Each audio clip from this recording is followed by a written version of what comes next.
오늘부터는 여호수아서를 잠깐 내려놓고 부활 주일까지 4번의 시간을 통해서 가장 완벽한 계시라는 주제를 가지고 오늘 첫 번째 시간으로 왕의 탄생, 그 두 번째 다음 주 종려 주일에는 이제 왕의 길이라는 주제를 함께 나누고요. 성금요일에는 왕의 죽음, 부활주일에는 왕의 기한, 이렇게 4번의 시간을 통해서 예수 그리스도가 이 땅에 왜 왕으로 오셔야 했는지, 그리고 어떤 길을 가셨는지, 그리고 왜 그 길의 끝에는 십자가가 있었는지, 그 십자가를 통해 무엇을 만들어내셨는지, 정말 이 가장 완벽한 계시가 무엇인지, 복음이 무엇인지 다시금 묵상하고 깨닫고 전하는 저와 여러분 되기를 예수님의 이름으로 축원합니다. 성경은 창세기부터 사실 요한계시록까지 이 이야기를 하는 겁니다. 예수님과 그의 십자가, 그 예수와 그의 십자가를 성경에서 제거하면요, 성경책은 뭐와 같다 그랬죠? 단순히 율법책에 지나지 않습니다. 단순히 윤리 도덕에 지나지 않죠. 우리가 지킬 수 없는 율법책에 지나지 않습니다. 창세기부터 요한계시록까지는 이 예수 그리스도와 십자가, 왕의 이야기입니다. 여러분, 창세기 1장 1절은 어떻게 시작하죠? 태초에 하나님이 천지를 창조하시니라. 이 창세기 1장 1절은요, 우리가 기독교 신앙이라는 문을 열고 들어가는 관문과 같습니다. 이게 정말 믿어지면 우리가 그 문을 열고 들어가는 순간 우리 인생의 모든 얽힌 수많은 문제들의 실마리가 여기서 풀리는 거죠. 창세기 1장 1절 말씀에, 창세기는 단지 설명하는 책이 아니라 선포하는 책입니다. 태초에 하나님이 천지를 창조하시니라. 그 하나님이 며칠 동안 천지를 창조하시죠? 6일 동안 천지를 창조하십니다. 7일째 되는 날은 뭐 하시죠? 쉬셨다는 분도 있고 안식하셨다는 분도 있는데 정확한 개념은 안식하셨습니다. 하나님은 우리 인간의 개념으로 쉼이 필요하신 분이 아니죠. 쉬지 않아도 되시는 분입니다. 안식하십니다. 왜 안식하시죠? 하나님이 지은 6일 동안 지은 천지 창조하신 그 세계가 하나님 보시기에 완전하고 완벽했다는 이야기예요.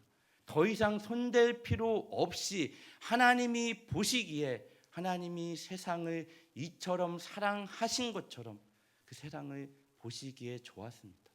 그래서 왕으로 계신 그 하나님이 왕의 자녀인 우리와 함께 살기에 조금도 부족함 없는 완전하고 완벽한 세상이었다는 이야기죠. 그래서 하나님이 안식하십니다.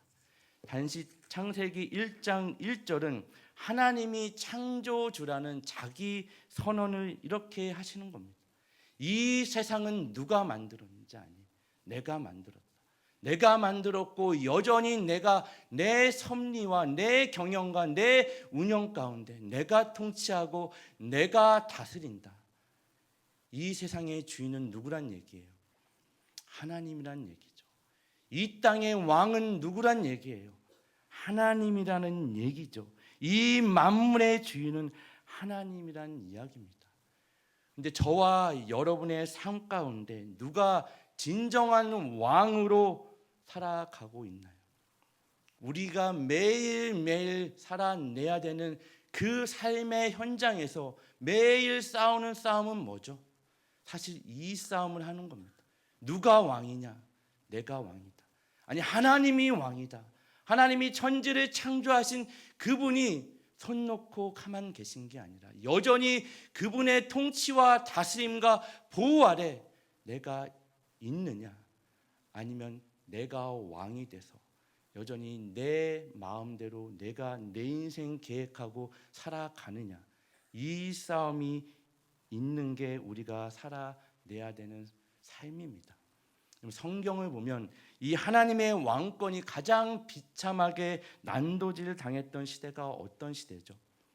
물론 인간이 에덴 동산의 죄를 범하고 그 이후로 하나님이 한 번도 왕으로 인정받은 적이 없습니다.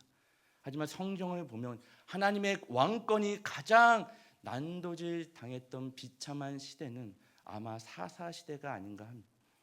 우리가 너무나 잘 아는 유명한 말씀 사사기 마지막 장 마지막 절 21장 25절은 뭐라고 기록하고 있죠? 그때에 이스라엘의 왕이 없으므로 사람들이 각기 자기 소견에 옳은 대로 행하였더라. 그때에 왕이 없었대요.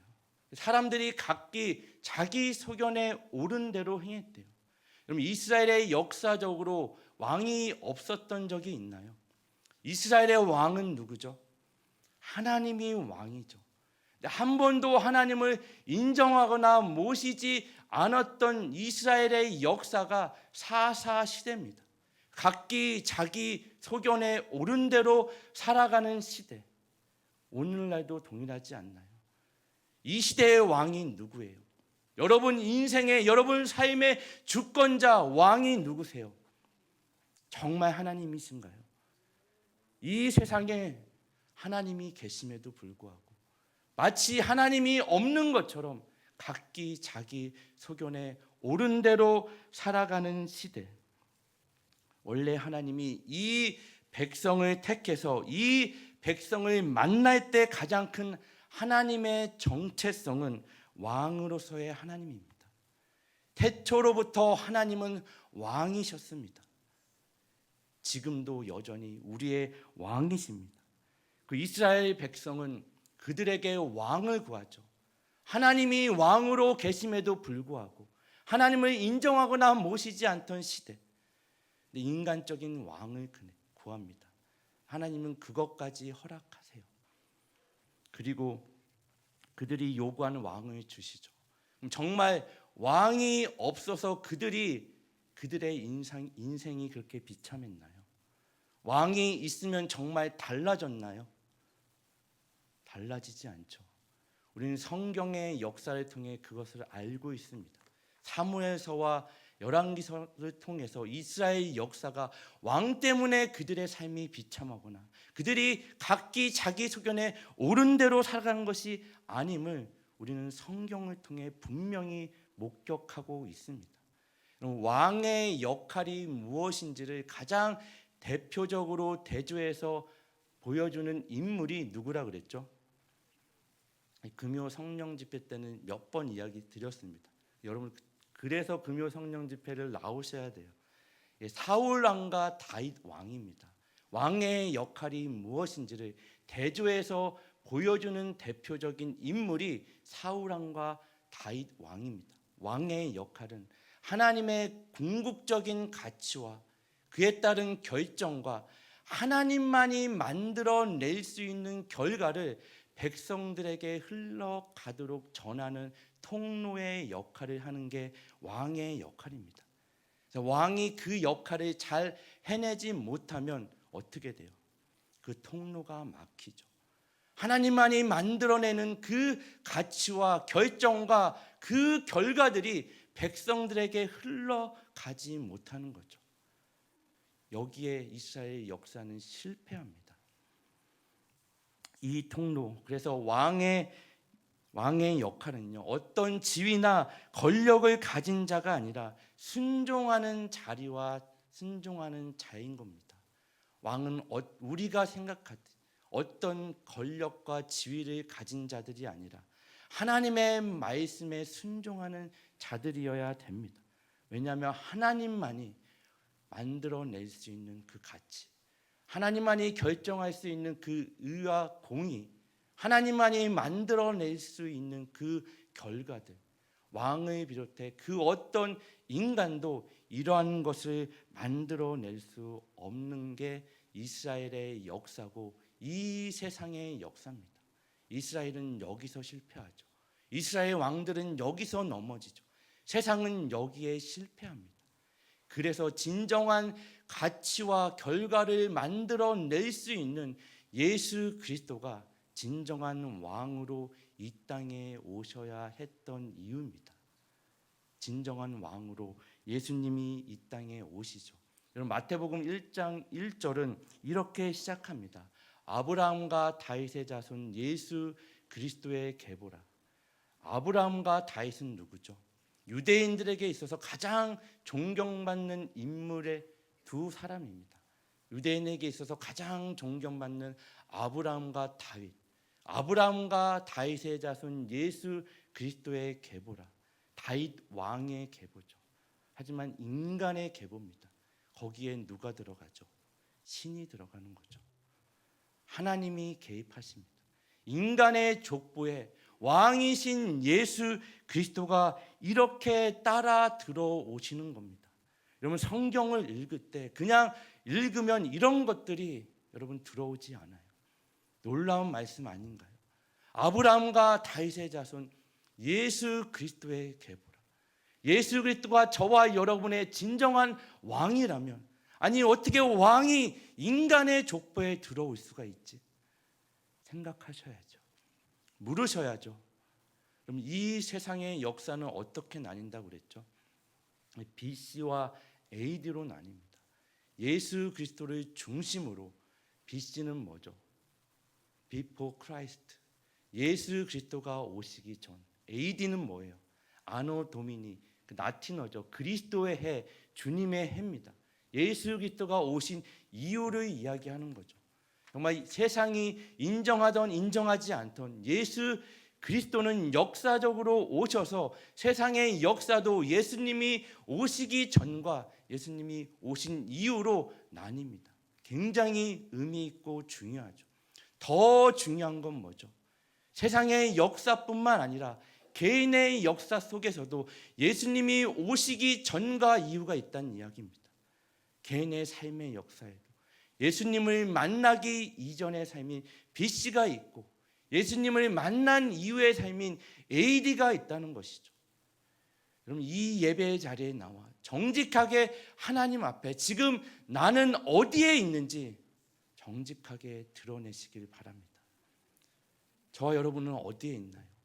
정말 왕으로 오신 예수 그리스도가 여러분의 왕으로 여러분 삶 가운데 계시나요? 아니면 여전히 나는 BC와 같이 예수 그리스도와 상관없는 그 인생의 자리를 지키며 살아가고 계시나요? 정직하게 정말 저와 여러분은 어디에 있는지 들여다보는 귀한 시간 되기를 예수님의 이름으로 축원합니다. 정말 기독교에 있어서 가장 기독교를 대표하는 단어 두 개를 뽑으라면 여러분 뭘 뽑으시죠? 은혜와 아마 믿음을 뽑을 겁니다. 이 은혜와 믿음을 우리 현실적인 말로 바꾸면요, 은혜는 용서고 믿음은 뭐죠? 인내입니다. 그럼 믿음, 인내는 뭐죠? 인내가 제가 뭐라고 설명했죠? 인내는요, 사방이 막혀서 정말 나에게 다른 선택지가 없어서 어쩔 수 없이 그 하루하루를 버텨내는 게 인내입니다.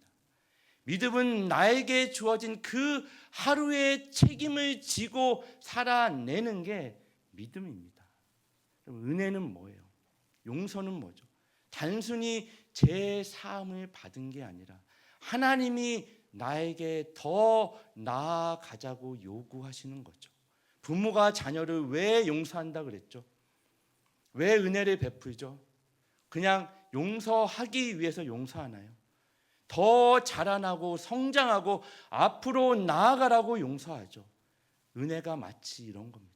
단순히 제 용서함 받았어 거기서 끝나고 밤낮 감격해서 눈물 흘릴 것이 아니라 은혜라는 단어를 들으면 각오해야 되는 겁니다. 결단해야 되는 겁니다. 하나님만이 만들 수 있는, 하나님이 만들어내는 그 인생의 길을 보고 앞으로 나아가는 거예요. 성장하는 겁니다. 자라나는 겁니다.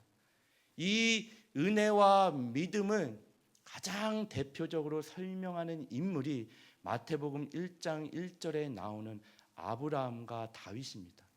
여러분 아브라함은 누구죠? 여러분 아브라함은 떠올리는 단어가 있죠. 믿음의 조상 아브라함. 정말 저희가 생각하듯이 믿음이 우리가 정말 범접할 수 없는 엄청난 믿음을 소유한 인물이기에 믿음의 조상 아브라함인가요? 아니죠. 믿음이 무엇인지 가장 대표적으로 설명하는 인물이 아브라함이기 때문에 믿음의 조상 아브라함입니다. 하나님이 그의 인생 깊숙이 따라 들어오셔서 그를 믿음의 조상이 될 수 있도록 전 생애를 통해 뭐 하세요? 설득하십니다. 만들어내십니다. 저와 여러분도 동일하게 우리의 전 생애를 통해 하나님이 뭐 하시죠? 설득하시죠. 만드시죠. 저와 여러분이 이 자리에 있는 근거와 이유가 하나님 앞에 설득당한 거 아닌가요? 믿음으로.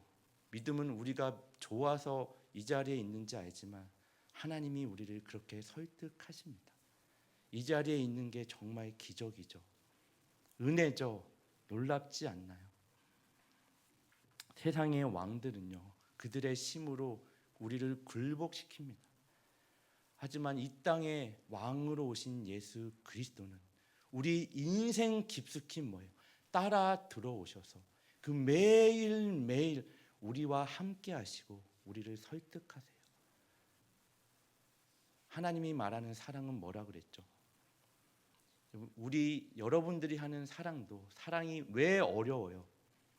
그 사랑을 강요하거나 조작할 수 없기 때문에 어렵죠. 하나님이 예수 그리스도와 그 십자가에 달린 예수 그리스도를 우리에게 보여주신 그 사랑이 단지 강요가 아니라 우리 인생 깊숙이 따라 들어오셔서 우리를 매일매일 설득하십니다.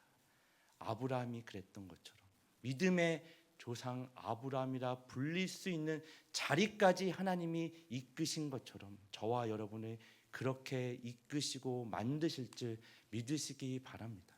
여러분, 다윗이 대표되어지는 믿음이 무엇인지 가장 대표적으로 설명하는 인물이 다윗입니다. 여러분, 다윗의 생애에서 가장 중요한 사건은 뭐죠? 골리앗을 무너뜨린 사건인가요? 물론 그것도 중요하지만 다윗의 생애에서 가장 중요한 사건은 밧세바 사건입니다. 이 밧세바 사건을 통해서 나단 선지자의 책망을 통해 다윗은 완전히 무너져 내립니다. 시편 51편은 다윗이 밧세바 사건 후에 나단의 책망을 듣고 지은 시입니다. 시편 51편 1절 5절 말씀을 우리 한번 같이 읽어보도록 하겠습니다. 시편 51편 1절 5절 말씀입니다. 하나님이여, 시작.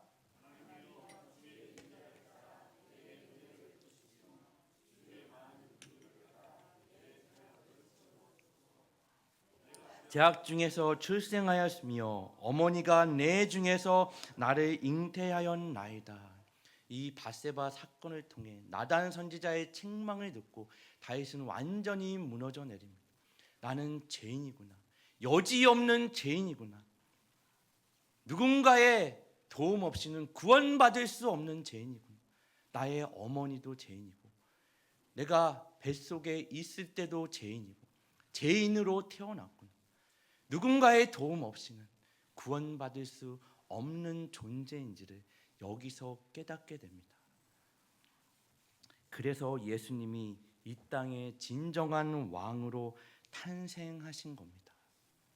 누군가의 도움 없이는 구원받을 수 없는 연약한 죄인된 인간들을 위해서 우리 인생 깊숙이 따라 들어오시는 예수 그리스도, 진정한 왕으로 우리에게 이렇게 오시는 겁니다. 예수님도 심령이 가난한 자는 복이 있나니 천국이 그들의 것임이라고 말씀하시죠. 그럼 예수님이 말씀하시는 심령이 가난한 자는 누구죠? 정말 어떤 가진 거 하나 없는 가난한 자인가요? 물론 그것도 포함되지만 누군가의 도움 없이는 나는 여지없이 구원받을 수 없는 죄인이구나. 이걸 아는 자가 심령이 가난한 자입니다. 예수님이 말씀하시는 심령한 자는 이거예요. 누군가의 도움 없이는 구원받을 수 없는 존재구나. 이게 복 있는 사람이래요. 이걸 아는 자가 복 있는 사람이고 천국을 그들의 것으로 받는 자들이래요.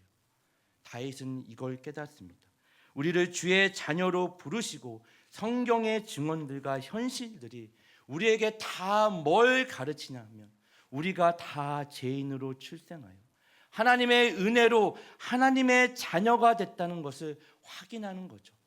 스스로 죽음의 자리에서 그 사망에서 나올 수 없는 우리를 예수님이 따라 들어오셔서 그 죽음을, 그 사망을 뒤집어 부활과 생명을 우리에게 주시는 것, 이것이 성경이 우리의 현실이 우리에게 증언하는 아주 중요한 메시지입니다. 사순절 기간 우리가 다시금 바라보고 붙잡아야 될 굉장히 중요한 메시지입니다. 왕의 탄생이야말로 세상에서, 아니 여러분 생애에서 가장 위대하고 중요한 사건 아닌가요? 이 가장 위대한 사건의 시작은 가장 위대한 왕의 탄생으로 시작합니다.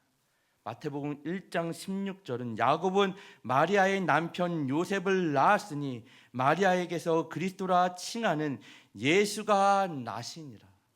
인간의 역사에 따라 들어오시는 예수님. 예수님은 역사적으로 이 땅에 오셨습니다. 진정한 왕으로 이 땅에 오셨습니다. 정말 여러분 삶 가운데 이 진정한 왕과 동행하는 은혜가 있기를 예수님의 이름으로 축원합니다. 이것이 오늘 우리에게 말씀하시는 요한복음 3장 16절 말씀의 핵심이죠. 하나님이 세상을 이처럼 사랑하사 독생자를 주셨으니 이는 저를 믿는 자마다 멸망하지 않고 영생을 얻게 하려 하심이라. 정말 성경의 엑기스를 이야기하라면, 핵심을 얘기하라면 아마 이 말씀을 얘기할지 모르겠습니다.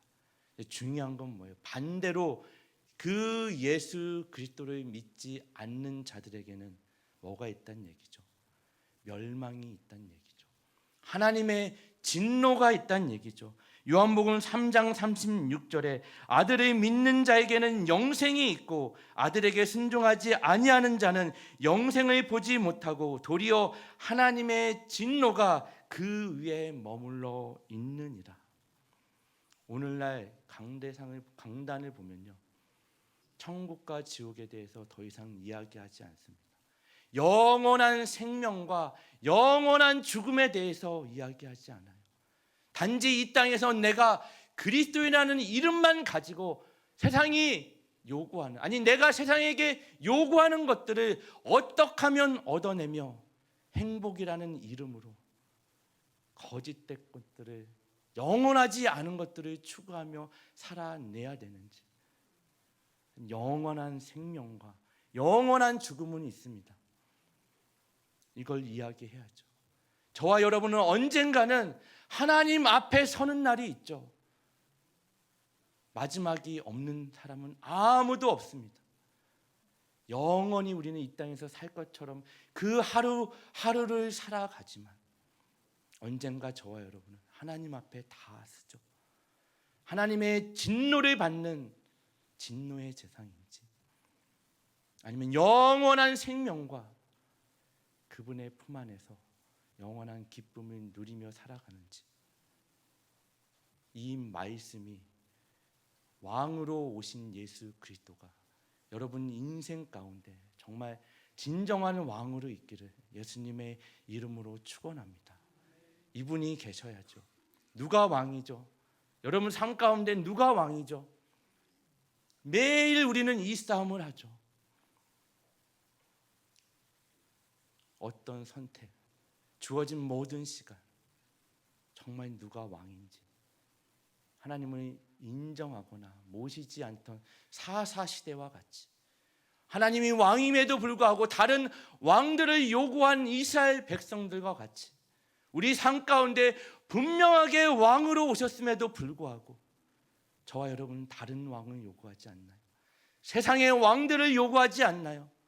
마치 나에게 무언가를, 내 요구를 들어줄 것 같은 가짜 왕들을 요구하지 않는지, 정직하게 예배 가운데 살아계신 하나님의 말씀 앞에 점검하고 결단하고 예수 그리스도가 여러분의 진정한 왕으로 고백되어지고 이 고백의 믿음 가지고 여러분에게 허락된 그 삶의 자리를 예수의 이름으로 하루하루 살아내시기를 정말 간절히 예수의 이름으로 권면드립니다. 여러분 누가복음 15장에 보면요, 탕자의 비유가 나옵니다. 사실 우리는 탕자에게만 이렇게 집중하지만 잃어버린 두 아들의 이야기입니다.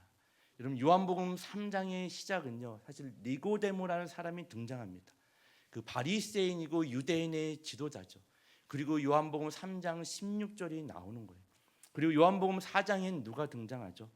사마리아 여인. 니고데모는 누구예요? 바리새인이고 유대인의 지도자로서 모든 사람에게 존경을 받고 부러움을 받는 인물입니다. 사마리아의 우물가의 여인은 누구예요? 누구에게도 자기의 모습을 드러낼 수 없는 사람의 낯을 피해 가장 햇빛이 뜨거운 그때에 부끄러워서 숨어서 나와야 했던 여인입니다. 요한복음 3장 16절이 그 중간에 있어요. 뭘 이야기하죠? 복음은, 구원은 모든 사람에게 적용되어진다는 이야기죠. 우리가 보기에 정말 존경할 만한 인물도 사실은 뭐란 얘기예요? 죄인이란 얘기죠. 사마리아의 그 여인뿐만이 아니라 니고데모도 죄인이죠. 교회 안에는 두 부류의 사람만이 있습니다. 지위, 여러분이 사회에서 어떤 지위를 가졌든지, 여러분이 얼마나 많은 것을 소유했는지, 나이, 남녀노소 상관없이 죄인과 용서받은 죄인입니다. 요한복음 3장 16절이 여기에 있는 거죠. 그리고 니고데모, 누가복음 15장은 이 탕자의 이야기를 하고 있습니다. 잃어버린 두 아들, 그리고 탕자가 그가 자신의 처지가 어떠한지를 자각하죠. 중요한 건 이거예요. 지금 내가 어떤 형편인지를 아는 거죠. 내가 죄인이구나. 누군가의 도움 없이는 구원받을 수 없는 여지없는 죄인이구나. 그리고 탕자가 둘째 아들이 뭐예요? 자각하고 일어나 아버지께로 돌아갑니다. 누가복음 15장 20절에 이에 일어나서 아버지께로 돌아가니라. 아직도 거리가 먼데 아버지가 그를 보고 측은히 여겨 달려가 목을 안고 입을 맞추니. 아버지에게 지금 이 당시의 유대 법으로 치면요, 아버지가 살아있는데 가서 재산을 달라 하는 사람은요, 돌에 맞아 죽어야 되는 죄입니다. 아버지 죽으세요 하는 죄예요. 근데 아버지는 그걸 허락하죠. 재산을 줍니다. 유대인의 법으로 그는 죽어 마땅한 죄를 이미 저질렀습니다. 그리고 아버지를 떠나 살아가죠. 그의 인생이 어떤지 성경을 통해 우리는 알죠.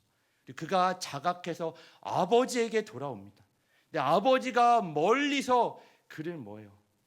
바라보다가 달려갑니다. 달려가 그를 끌어안아요. 유대인들은요, 우리 조선시대에도 선비들이 뛰어요, 안 뛰어요?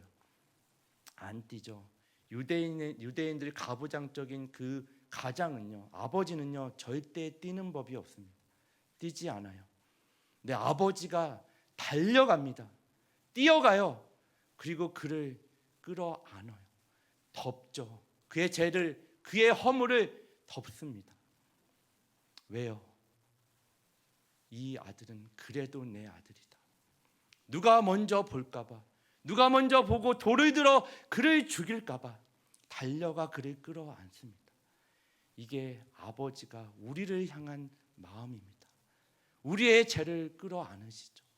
우리의 죄의 허물과 그 모든 것을 예수 그리스도가 이 땅에 우리 인생 깊숙이 따라 들어오셔서 정말 우리가 만들어낼 수 없는, 우리가 만들어내는 건 뭐예요? 결국 그 끝은 사망과 멸망과 하나님의 진노밖에 없는 그 인생 깊숙이 따라 들어오셔서 십자가에서 여기가 끝이 아니다. 사망이 끝이 아니다. 내가 너희를 이렇게 허무하게 끝나라고 창조하지 않았다. 그리고 하나님의 진노를 그 십자가에서 다 뒤집어 쓰십니다. 하나님과 단절되시죠. 십자가에 있는. 그리고 여기가 끝이 아님을 부활의 생명으로 우리에게 증언하십니다. 그리고 새로운 살 길과 새 생명을 우리에게 이렇게 열어놓는 거죠. 여러분, 세상에서 가장 고마운 사람이 누구죠? 여러분이 살면서 가장 고마운 사람이 누군가요? 언제나 내 편 들어주는 사람 아닌가요? 이유가 없어요. 들어볼 것도 없어. 그래, 나는 네 편이야. 정말 고마운 사람 아닌가요? 예수님이 우리 인생에 깊숙이 따라 들어오셨다는 다른 말은요, 하나님이 예수 그리스도가 나의 편이 되신다는 이야기입니다. 언제나 내 편이 되신다는 이야기.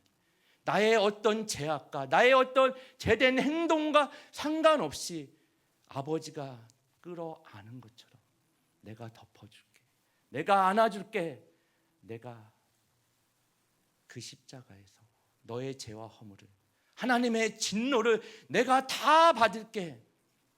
언제나 나는 내 편이야. 언제나 나는 내 편에 서 있어. 그러니 이제 그 자리에서 뭐예요? 내 손을 잡고 일어나 함께 가자. 하나님 늘 이야기하시는 겁니다. 하나님이 우리에게 내미는 손이 여러분 분명하게 보이시나요? 예수 그리스도를 이 땅에 보낼 수밖에 없는 그 하나님의 절절한 사랑이 보이시나요?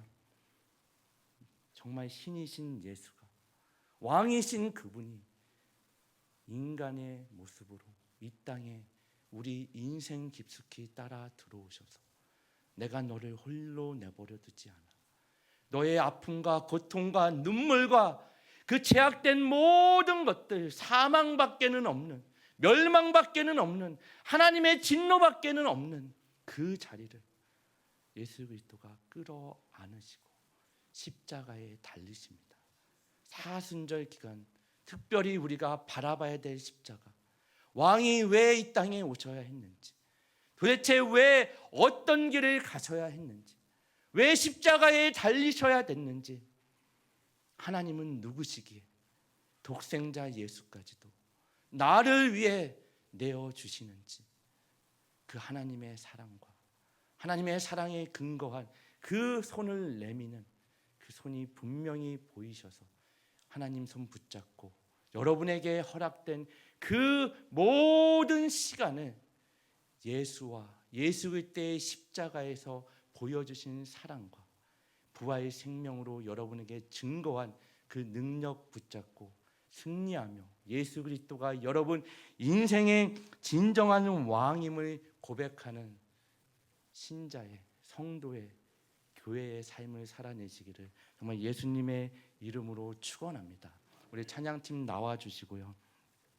이사야 46장 10절을 보면 내가 시초부터 종말을 알리며 아직 이르지 아니한 일을 옛적부터 보이고 이르기를 나의 뜻이 설 것이니 내가 나의 모든 기뻐하는 것을 이루리라 하였노라. 하나님이 시작하셨대요. 그리스도와 함께 하나님이 그 일을 마치실 거대요. 누구와 함께요? 그리스도와 함께.